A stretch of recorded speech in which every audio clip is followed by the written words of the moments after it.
स्वागत है आपके अपने शो ग्लैम गपशप में।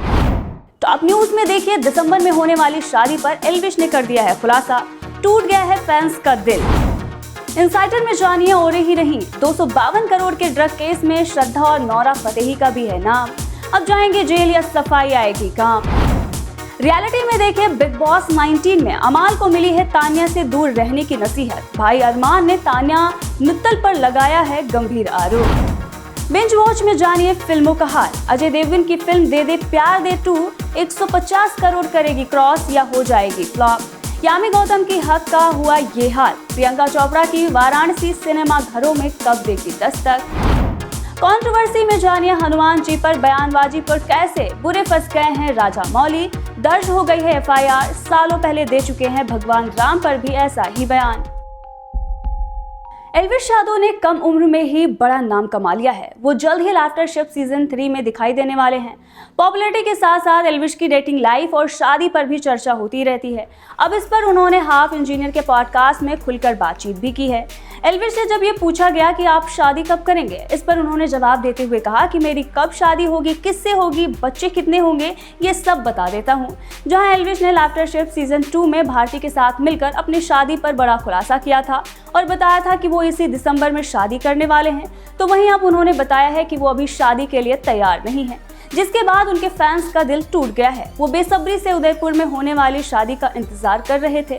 एल्विश ने अब ये बताया है कि मेरी शादी अभी नहीं है। मुझे ऐसा लगता है कि इंसान को अपने आप से संतुष्टि हो जाए कि अब मैं घर जाने के लिए रेडी हूँ। जब तुम्हारा घर जाने का मन हो तब तुम शादी करना।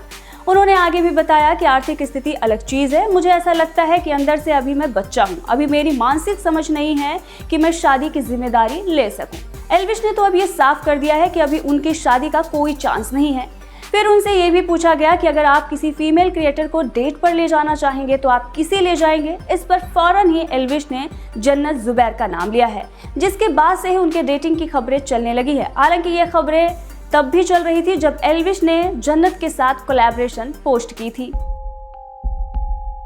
पॉपुलर इन्फ्लुएंसर ओरहान उर्फ ओरी को बुधवार को एंटी नारकोटिक सेल ने समन किया है। उन्हें 20 नवंबर को एंटी नारकोटिक सेल के घाटकोपर ऑफिस में पेश होने के लिए कहा गया है। यहाँ उनके 252 करोड़ रुपए के ड्रग केस में पूछताछ होगी।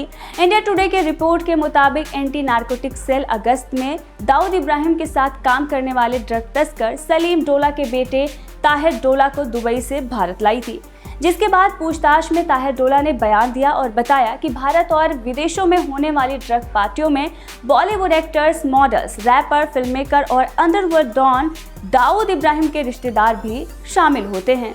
वहीं PTI की रिपोर्ट के मुताबिक ताहिर डोला ने दावा किया है कि इन पार्टीज में ड्रग सप्लाई की जाती है। इन पार्टी में शामिल होने वाले लोगों में श्रद्धा कपूर, भाई सिद्धार्थ कपूर, हसीना पारकर का बेटा अलीशा पारकर, नोरा फतेही, औरी उर्फ ओरहान, पॉपुलर फिल्म मेकर जोड़ी अब्बास मस्तान, रैपर लोका और बाबा सिद्दीकी के बेटे जिशाल सिद्दीकी भी शामिल हैं।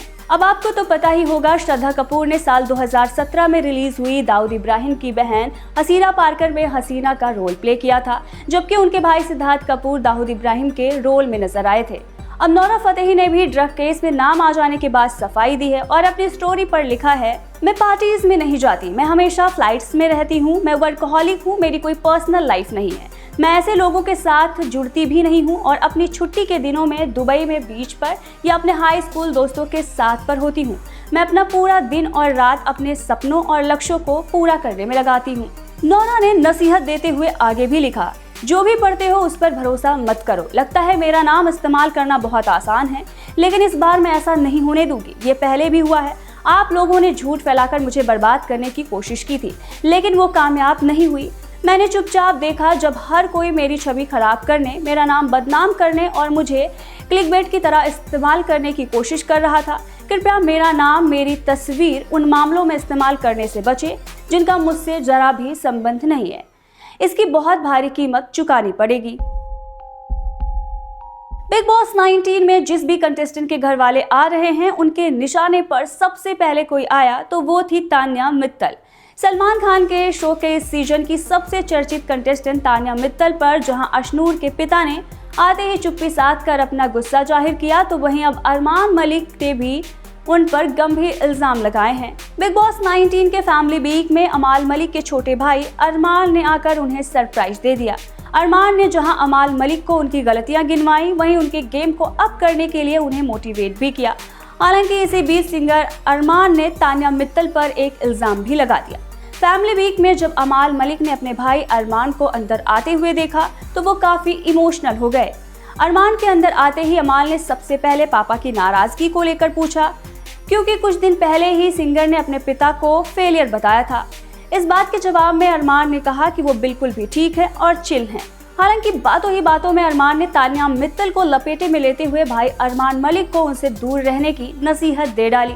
अरमान ने कहा कि तान्या ने मेरे खिलाफ एंटी अरमान की कहानी गढ़ने की बिग बॉस हाउस में कोशिश की है, जो उन्हें बिल्कुल भी पसंद नहीं आई।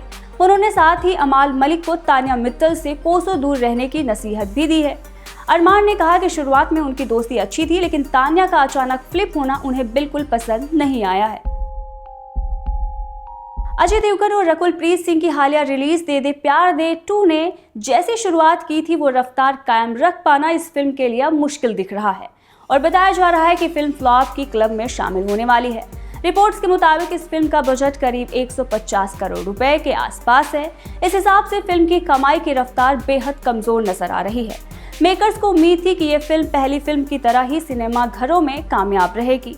साल 2019 में आई इस फिल्म ने वर्ल्ड वाइड करीब 144 करोड़ रुपए की कमाई की थी।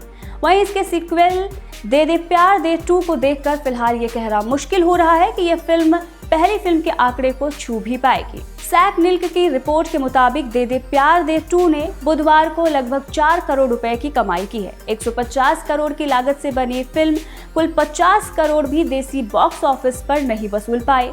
इस फिल्म ने लगभग 47 करोड़ रुपए की कमाई की है। फिल्म के अगर वर्ल्ड वाइड आंकड़ों पर नजर डालें तो इसने 5 दिनों में लगभग 68 करोड़ रुपए की कमाई की है। कुल मिलाकर विदेशों में 5 दिनों में इसने लगभग 15 करोड़ रुपए की कमाई की है। अब बुधवार की कमाई के साथ उम्मीद है कि ये वर्ल्ड वाइड कमाई 72 करोड़ के पार जा सकती है। वहीं इमरान हाशमी और यामी गौतम की फिल्म हक साल 1985 के ऐतिहासिक शाह बानो मामले पर बेस्ड कहानी है। यह फिल्म शाजिया बानो, जिसका किरदार यामी गौतम निभा रही हैं, की कहानी है, जो लव मैरिज करती है और फिर पति अपनी पुरानी गर्लफ्रेंड से शादी कर उसे भी घर ले आता है। शाजिया के लिए ये पल बर्दाश्त से बाहर होता है। आखिर वो अपने पति और वकील अब्बास खान, जिसका किरदार इमरान हाशमी ने निभाया है, पर गुजारा भत्ते के लिए मुकदमा करती हैं। इसके बाद की कहानी तलाक के संघर्ष को बयां करती है, जहां महिलाओं के आत्मसम्मान और अधिकारों के लिए बड़ी लड़ाई लड़ती है।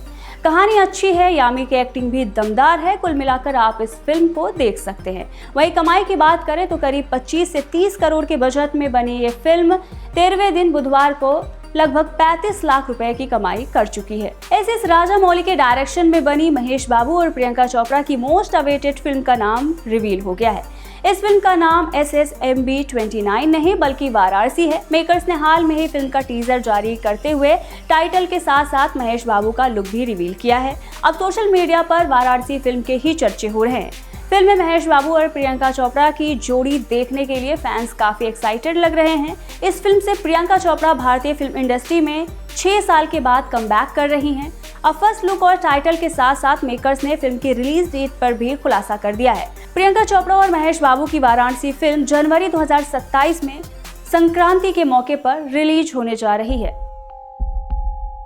15 नवंबर को हैदराबाद के रामोजी फिल्म सिटी में फिल्म निर्माता एसएस राजामौली की आने वाली फिल्म वाराणसी का ग्लोब ट्रॉटर इवेंट था। टेक्निकल प्रॉब्लम की वजह से इस इवेंट में देरी हुई। इसी बीच बाहुबली के डायरेक्टर ने भगवान हनुमान को लेकर एक बयान दे दिया, जिसके बाद उन्हें सोशल मीडिया पर ट्रोल किया जाने लगा। अब राष्ट्रीय वन सेना ने उनके खिलाफ FIR भी दर्ज करवा दी है। दरअसल वाराणसी का ट्रेलर ग्लोब ट्रॉटर इवेंट में टेक्निकल प्रॉब्लम हुई, जिसकी वजह से इवेंट में थोड़ी रुकावट आई और इस वजह से फिल्म निर्माता काफी परेशान दिखे और उन्होंने इसे भगवान हनुमान से जोड़ते हुए बयान दे दिया।